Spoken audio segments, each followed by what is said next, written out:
S'installes-tu là, moi? Oui. Toujours des petites entrevues que vous faites? 15 minutes. Non, là, on va vous en donner pour votre argent. Non, mais nous, on aime les histoires. Là, on peut être ici pendant 4 heures si vous voulez. Fait que si jamais tu te dis, moi, là, les gars, je t'ai cœuré, continuez à parler ensemble, tu peux te lever puis quitter. Nous autres, on continue à tourner. OK. Comment ça va en studio? Ça va bien. 2 personnes qui viennent de l'espace. Jean-François, Charlotte, vous avez un bus qui se remarque de loin. Quand vous êtes parti, j'ai vu la plaque à l'arrière, une plaque belge. J'ai vu à l'arrière du bus là, qu'on pouvait vous suivre sur Instagram, sur Facebook. Je suis allé voir My Tiny School. Je suis tombé sur votre page. Je vous ai envoyé un message Messenger et 1 minute après, je recevais une réponse.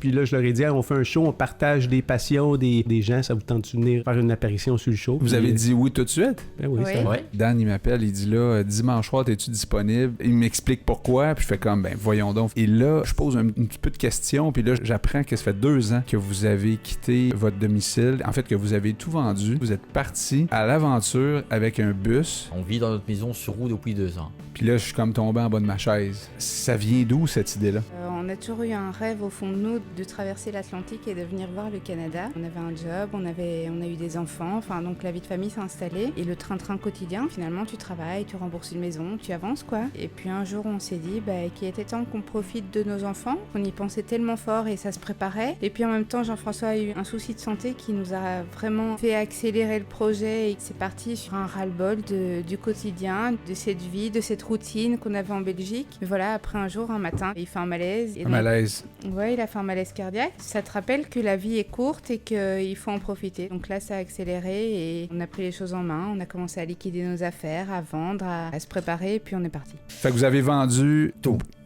Les meubles, l'électro, les télés, les vêtements, tout ce que nous avons gardé, ce ne sont que des souvenirs et des beaux jouets des enfants. Vous êtes venu en bateau, ici? Le bus en bateau et nous en avion. Pas trop compliqué faire ça, je veux dire, dans le sens où... Non, tant que tu as de l'argent, ça va.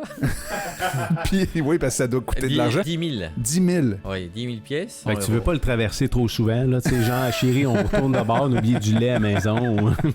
Quand on les voit sur les photos, on se rend pas compte, c'est vraiment très grand. Quand elle a eu mon truc, elle a dit, ça va pas passer dans le parking. Quand Dan me dit que vous alliez vous parquer ici, ça prend quand même quasiment tout l'espace du rond-point. Toi, Dan, tu dois faire capoter tes voisins parce que la semaine passée, il y avait des polices ici. Puis il y a plein de monde qui viennent ici Sur de avec gens différents. là.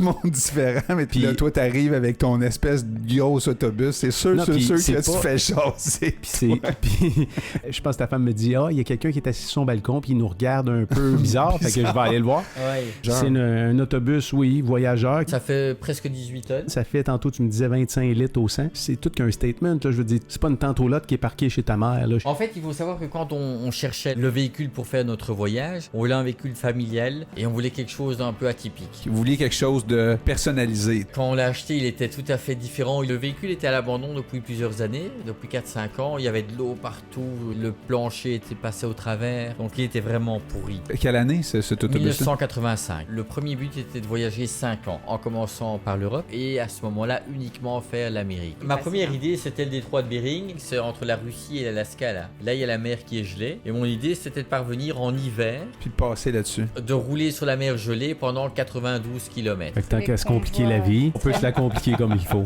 C'est facile. C'était facile, c'était gelé. Il n'y a qu'à rouler, il n'y a pas Oui. de bateau, Non, il mais faut pas quand payer, tu roules. Tu sais, quand tu rénoves chez vous, puis tu dis, bah, on est rendu là, tant qu'à y être, on va rénover ça aussi. Ton projet de partir 5 ans, c'est sûr qu'à un moment donné, tu te dis, bah, tant qu'à y être, On fait les choses à fond. Moi, je à dis fond, là. toujours. Au Québec, il y a beaucoup de gens qui aiment les défis de plein air. Fait que, tu sais, coucher dans une tente, puis faire aller dans le bois, puis essayer des affaires, puis partir à l'aventure, c'est quelque chose qui anime le Québécois, là. Oui, puis c'est pas de en même général. partout. J'ai un ami, entre autres, Jean-Jacques, qui vient de la Côte d'Ivoire, puis l'an dernier, j'ai dit à Jean-Jacques, on s'est loué un terrain de camping une couple de jours, viens donc nous rejoindre avec ta famille. Lui, il a de la difficulté à concevoir qu'au Québec, on fait du camping parce que il dit, nous, en Afrique, dormir dans le bois signifie la mort. Je pense qu'on l'a tout un petit peu, ce côté-là, qui nous appelle à tout laisser, se Mais lancer dans le il y a vide, pas grand puis- monde qui sont. Nous autres, ici, on dit, t'es pas game. T'as pas les gosses. T'as pas les gosses pour faire ça, tu sais. C'est vrai que les gens, ils sont pas game d'entreprendre un truc comme ça. Lui, on C'est a- affronter ses peurs, ça, là. On part à la conquête du monde. Oui. Quand tu vis que tu travailles 300 heures, 400 heures par mois et qu'il y a juste une chose qui rentre, c'est de l'argent, et que l'argent, t'as pas le temps d'en profiter, que tu aies 10 000 par mois ou que tu aies 2 000 par mois, moi je préfère aujourd'hui clairement avoir 2 000, mais voir la couleur de mon argent. Ça rentrait et ça sortait, la grosse maison. Oui, la belle maison, les 2 voitures, le bateau, ça ne nous ressemblait tellement pas. Moi, le luxe, ce n'est pas une question d'argent, c'est une question d'authenticité et de personnalisation. Aujourd'hui, on est tellement superficiel au niveau du contact en général. Les gens, avec la rapidité du monde aujourd'hui, où tout doit aller de plus en plus vite, il y a quelque chose de superficiel et on perd ce côté luxueux de l'humanité. Et moi, l'humanité, prendre le temps, ça c'est du luxe. On retrouve en fait ce qu'on avait perdu, notre essentiel en fait.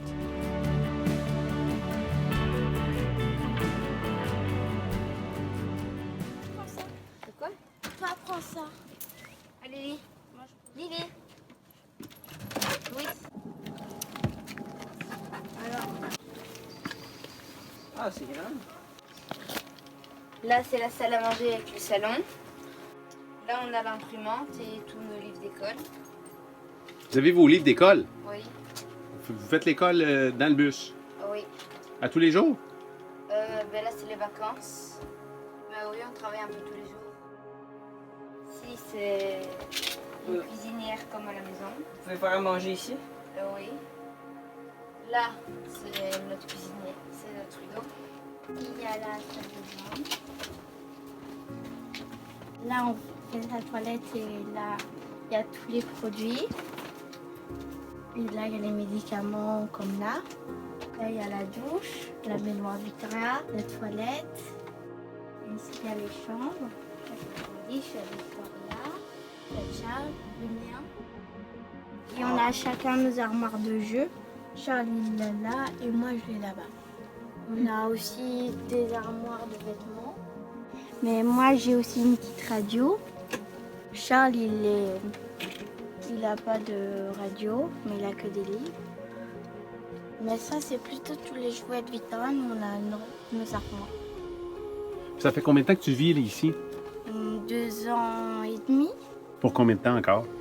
Je sais pas trop. Peut-être encore 2 ans. On rencontre à chaque fois les amis. Fait que tu te fais des amis à tous les jours pratiquement? Oui. Est-ce que tu Mais- t'entends bien avec ton frère et ta soeur? Mon frère, moi, bien, mais Victoria, oui. Oui. Merci beaucoup pour la visite. C'est très bonne. C'est une très bonne guide. Est-ce que vous avez faim? Oui.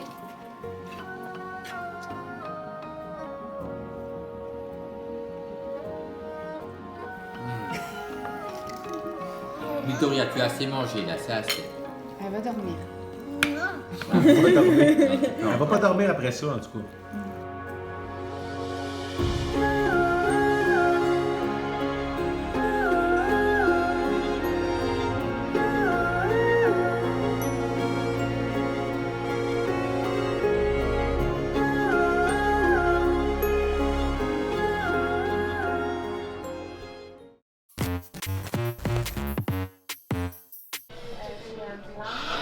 Ah, il va faire chaud ici. Il reste juste le son à cette Ok, je vais te faire le son. C'est dans ce ordre-là, madame. Ça, c'est là-dessus aussi, un peu. Ouais. Puis, fait... Dan a des problèmes? Claudie? Il y a des problèmes? C'est comme des petits détails, là, puis je fais des déficits d'attention en plus. C'est pas évident. C'est comme le matin, ça s'en va tout bas du côté. On en a pour quoi, 1 heure à peu près? Même pas. Mais ça vrai? dépend, là, tu sais. Non, c'est mieux. Ouais, ça dépend des sujets qu'on va aborder. Là, il s'est posé évidemment plus de questions à Laurence. Il va y avoir aussi des questions qui vont venir du public. Alors, bienvenue à tout le monde, bienvenue à Laurence Dumais dans notre studio. C'est le fun d'avoir quelques athlètes avec nous, des skieurs un peu comme toi. Hein? On est dans le studio M4771, donc on les remercie de nous accorder le studio pour faire l'entrevue. On est avec aussi Rémi, qui est entraîneur pour les Fondeurs des Laurentides, et ainsi que tes parents. Comment ça a commencé le sport chez vous, là? Mais j'ai commencé vraiment plus la compétition à 8 ans en triathlon. Et puis en 2e année, mon prof de ski d'éducation physique qui nous a initiés au ski de fond juste pendant le cours d'éducation physique. Il a vu que j'avais du potentiel, que j'aimais ça, fait qu'il m'a invité à la coupe fondeur. Une des entraîneurs des fondeurs d'avant qui m'a invité à la Noram pour les 10-13 ans. J'ai participé avec les fondeurs, puis c'est là que T'es tombé en amour. Ouais, c'est ça. J'aimais vraiment ça. La gang était super le fun. Je me suis fait plein de nouveaux amis. Puis les compétitions, c'était vraiment le fun.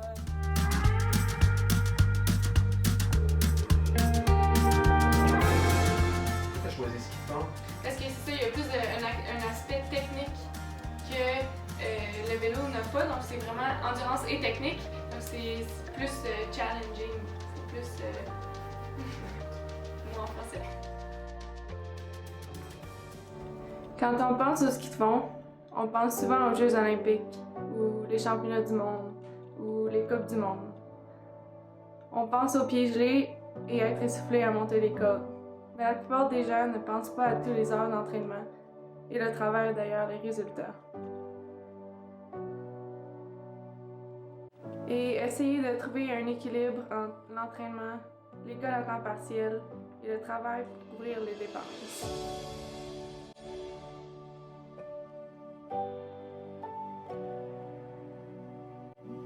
Mon nom est Laurence Dumais et je suis une skieuse de fond venant de Saint-Jérôme, Québec, mais je m'entraîne avec un centre national à Kenmore en Alberta.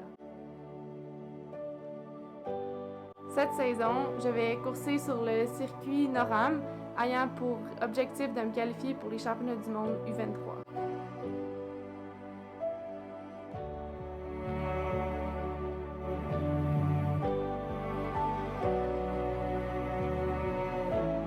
Votre sport va me permettre de me concentrer sur l'entraînement et les compétitions.